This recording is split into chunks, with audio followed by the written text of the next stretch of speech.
Ini adalah beberapa pertanyaan yang sering muncul tentang virus corona. BBC Indonesia menjelaskan bersama saya, Silvano Hajid. Bagaimana gejalanya dan apa yang harus kita lakukan?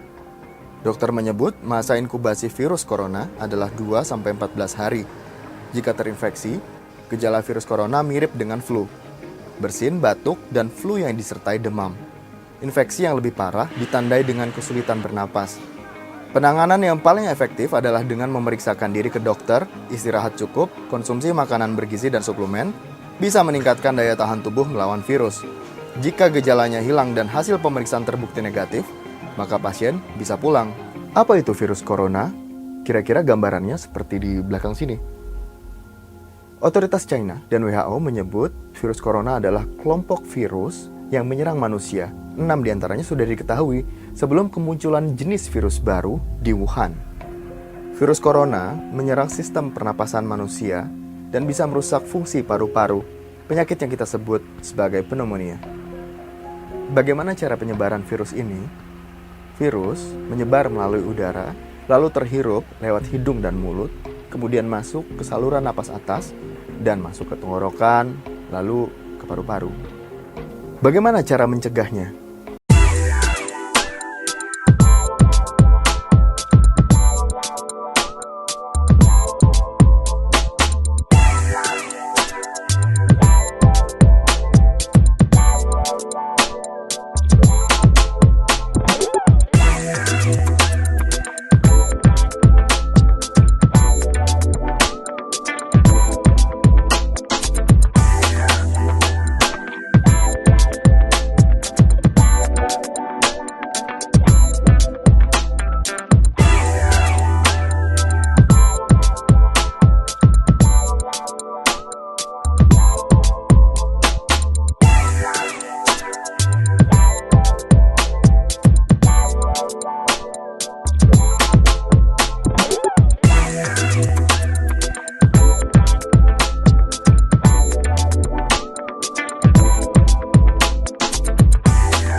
Apa yang harus saya lakukan jika cairan antiseptik tidak lagi tersedia di toko-toko? Tak perlu khawatir, mencuci tangan menggunakan air bersih yang mengalir dan sabun juga efektif untuk mencegah COVID-19. Jangan lupa untuk membersihkan di sela-sela jari, belakang tangan, dan kuku.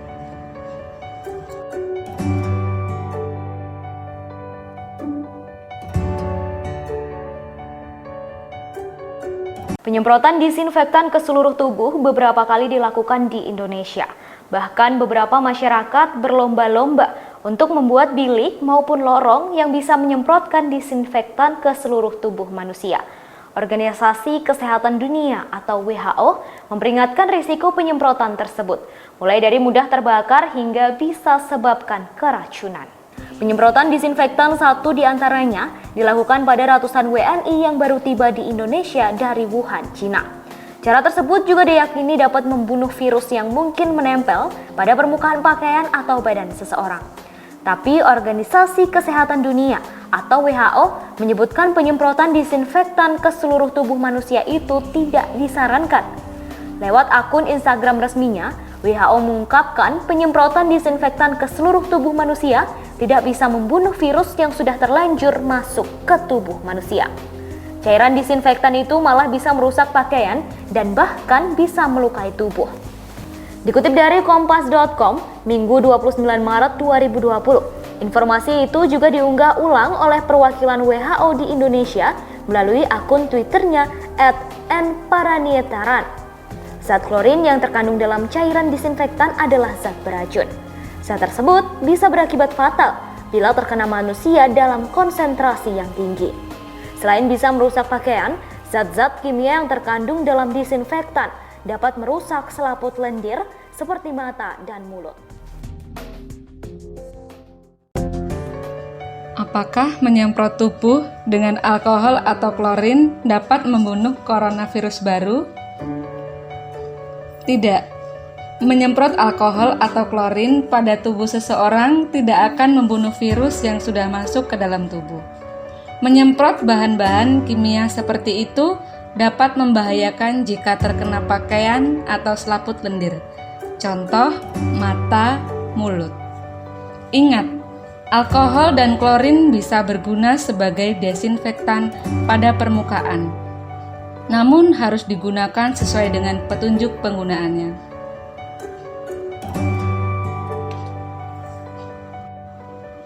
Edukasi ini disampaikan oleh WHO dan Klinik Rawat Inap Mardi Waluyo, Gunung Pasir Jaya. Salam sehat.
Selalu gunakan masker saat Anda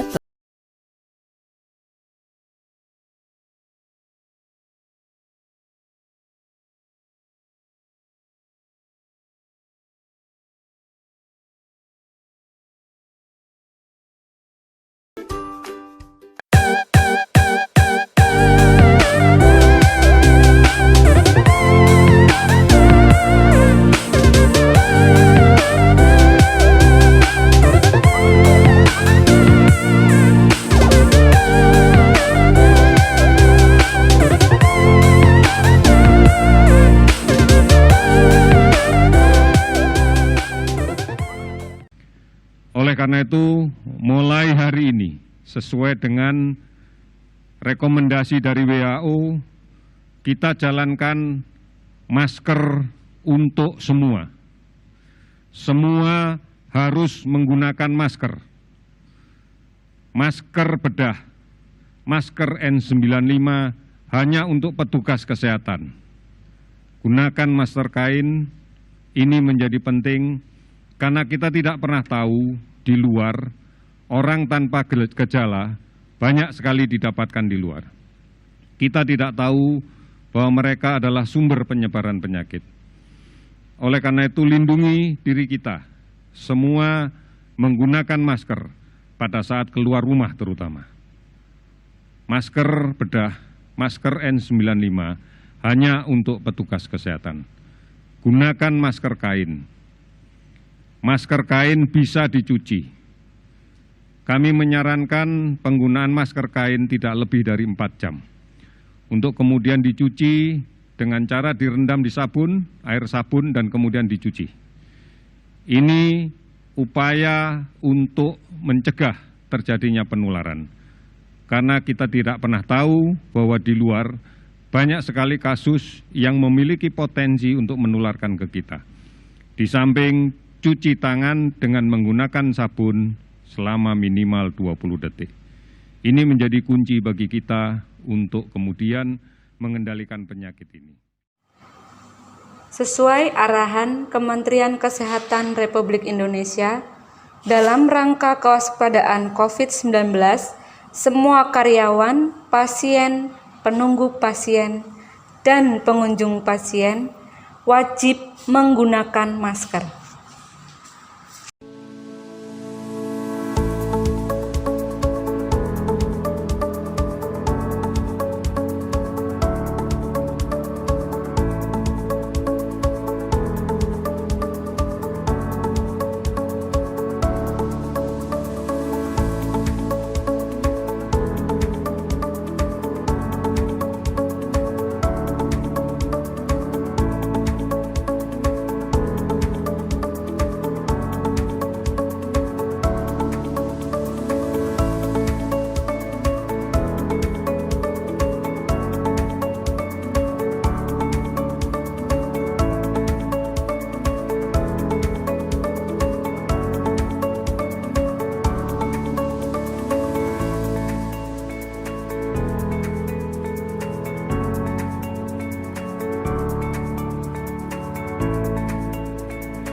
atau singkat gitu. Ini yang harus ditekankan ya. Kemudian ini yang juga ramai adalah penggunaan masker. Nah, ini juga disiapkan nih sama Prof, ada 2 jenis masker. Bisa dijelaskan ini masker apa dan ini masker apa, Prof? Iya, ini memang sebenarnya gini, kita ada 2 ya, yang ini dulu umum. deh, Prof. Nah, ini kan sebenarnya kan surgical mask. Jadi ini masker yang memang umum kita gunakan, terutama di rumah sakit ya untuk dokter bedah. Nah, jadi ini memang ada nah, ini nih, informasi. ada warna, iya, jadi mesti kita, nah ini kita mesti perhatikan dulu dan warna putih bahwa nih. memang ini mesti seperti begini. Kenapa? Karena kita ini kan dari kita sendiri nih ya. Artinya nih kan kita nih batuk atau bersin nutup. Dia tuh akan ketampung di sini. Oke, saya praktekkan ya. Nah, begitu. Dan kemudian di sini juga ada ininya, ada apa namanya, ada kawat yang kita bisa jepit di sini. Nah, seperti ini, ya kan. Nah, nanti kita mau bersin, ya udah, ini relatif aman ya, artinya kita bersin begini. Nah, itu yang pertama, biasanya menggunakan seperti ini. Ya, namun betul. ada masker juga nih yang informasi emang ini masker ini lebih aman. Jadi sebenarnya begini ya, kalau memang benar-benar ini kita tahu bahwa ini memang benar-benar karena infeksi oleh virus, ini memang yang ideal, yaitu N95, karena dia itu mempunyai artinya proses penyaringan virusnya itu akan lebih baik dia, ya akan lebih baik dia untuk mencaring virus, karena di sini sifatnya untuk kita yang orang normal, jadi artinya kita petugas kesehatan.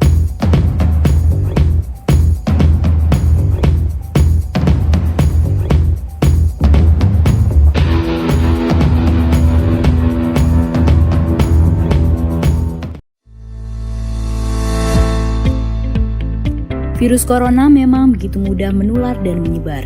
Setiap kita bisa ikut mencegah dan mengurangi penyebarannya melalui social distancing. Apakah social distancing? Social distancing adalah tindakan untuk mengurangi kontak dengan orang lain dan menghindari melakukan kegiatan di keramaian. Bagaimana bentuk social distancing yang perlu dilakukan? Beberapa anjuran utama antara lain, menghindari keramaian, misalnya situasi, kegiatan, atau acara besar yang dihadiri orang banyak dan berdesakan. Mengurangi menggunakan transportasi publik dan belajar atau bekerja di rumah untuk sementara waktu. Bagaimana bila tidak memungkinkan melakukan social distancing? Dalam semua keterbatasan, kita semua tetap dapat melakukan social distancing walaupun terpaksa berkegiatan di luar rumah. Siapapun yang baru datang dari negara terpapar COVID-19 atau bila kita menunjukkan gejala sakit, disarankan untuk tidak keluar rumah selama 14 hari atau self-quarantine atau segera cari bantuan medis. Selain dua kondisi di atas, yang perlu dilakukan adalah mengurangi sebisa mungkin kegiatan di luar rumah dan di keramaian. Bila harus keluar rumah dan menggunakan kendaraan umum, perlu menghindari waktu ramai atau peak hours. Hindari menyentuh permukaan yang mungkin dipegang orang lain juga. Misalnya, pegangan tangga atau gagang pintu. Bila harus berpergian dengan pesawat, kereta, atau bus, cari tahu mengenai status keamanan tempat yang akan kita datangi. Hindari berdesakan dengan orang lain, gunakan masker bila diperlukan, dan jangan lupa segera mandi dan bersihkan diri setiba di tujuan. Bila perlu membeli makanan atau kebutuhan lain, sebisa mungkin gunakan layanan pesan antar. Bersihkan atau cuci barang yang dibeli sebelum disimpan, dan utamakan memesan makanan yang matang sempurna. Bila perlu berolahraga, pilihlah yang dapat dilakukan di dalam rumah atau yang dilakukan di tempat terbuka. Hindari jam-jam ramai, hindari berbagi peralatan, dan jangan lupa mandi atau bersihkan diri setelah berolahraga. Bila anak bosan belajar di rumah, sebisa mungkin beri kegiatan untuk dilakukan di dalam rumah. Bila sangat mendesak, pilih kegiatan yang bisa dilakukan di ruangan terbuka yang tidak ramai. Ajarkan kebiasaan bersih-bersih setiap selesai berkegiatan, dan beri penjelasan dengan baik tanpa menakut-nakuti ataupun membuat panik. Apalagi yang perlu dilakukan selain social distancing, jangan lupa mempraktekkan kebiasaan bersih antara lain, cuci tangan sebelum beraktivitas untuk menghindari virus atau kuman kita menyebar kepada orang lain. Cuci tangan setelah beraktivitas agar kita terlindung dari virus atau kuman dari luar. Mandi dan berganti pakaian secepatnya setelah berpergian untuk memastikan rumah dan lingkungan tempat tinggal kita tidak terkontaminasi. Berdiam diri di rumah adalah pilihan yang bijak untuk saat ini. Namun demikian, social distancing bisa diterapkan di mana saja. Beri empati kepada saudara-saudara kita. Kondisi masing-masing berbeda. Mari tingkatkan solidaritas. Dalam pelaksanaan social distancing, pemerintah pusat dan daerah akan tetap memfasilitasi dan memberikan pelayanan terbaik bagi rakyat. Mari bersama kita lawan corona. Pemerintah kita mengimbau masyarakat untuk menerapkan social distancing. Apa dan mengapa social distancing ini penting? Dorothea Ayu akan memberikan infonya untuk Anda karena kamu harus tahu.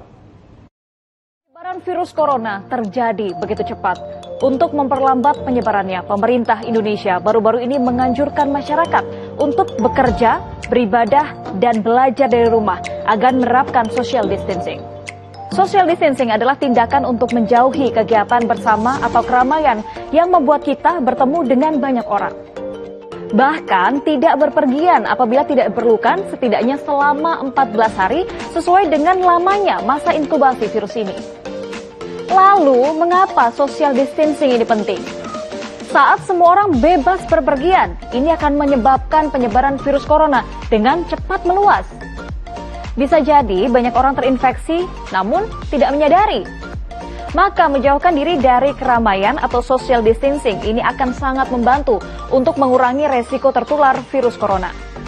Selanjutnya, pelayanan di rumah sakit menjadi lebih maksimal. Jika virus menyebar terlalu cepat, maka akan semakin banyak pasien yang dirawat. Sementara infrastruktur layanan kesehatan belum tentu mencukupi. Secara tidak langsung, social distancing mampu membantu rumah sakit, laboratorium, dan tenaga medis lain untuk tidak kewalahan menangani pasien dengan jumlah melebihi kapasitas. Dengan begitu, semua pasien yang sakit bisa mendapatkan perawatan yang optimal. Terus gimana ya caranya kita bisa melakukan social distancing? Pertama, hindari pertemuan besar. Saat melakukan social distancing, jangan mendatangi tempat keramaian seperti mal atau event besar yang dihadiri banyak orang. Next, jika memungkinkan, hindari menggunakan transportasi umum. Meminimalisir bersinggungan dengan orang lain ini dapat mengurangi resiko tertular virus sebaik mungkin. Nah, yang tidak kalah penting nih, hindari kontak fisik dengan orang lain. Kalau memang kita harus beraktivitas di luar rumah, social distancing ini bisa dilakukan dengan cara menjaga jarak sekitar 2 meter dengan orang lain. Dengan jarak tersebut, ini diharapkan untuk tidak berjabat tangan atau berpelukan. Selanjutnya, social distancing juga bisa kita lakukan dengan melakukan pencegahan di lingkungan. Misalnya dengan mendisinfeksi permukaan yang sering disentuh atau yang mungkin menularkan virus. Memang mengurangi aktivitas sosial dan lebih banyak di rumah bukan hal yang mudah untuk dilakukan. Namun ini penting bukan hanya untuk melindungi diri sendiri, tetapi juga untuk mencegah penularan kepada orang lain. Jadi gunakan waktu social distancing dengan benar agar kita bisa bersama-sama mengurangi resiko penularan virus corona. Karena kamu harus tahu.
Sesuai arahan Kementerian Kesehatan Republik Indonesia, dalam rangka kewaspadaan COVID-19, semua karyawan, pasien, penunggu pasien, dan pengunjung pasien wajib menggunakan masker. Edukasi ini disampaikan oleh WHO dan Klinik Rawat Inap Mardi Waluyo, Gunung Pasir Jaya. Salam sehat.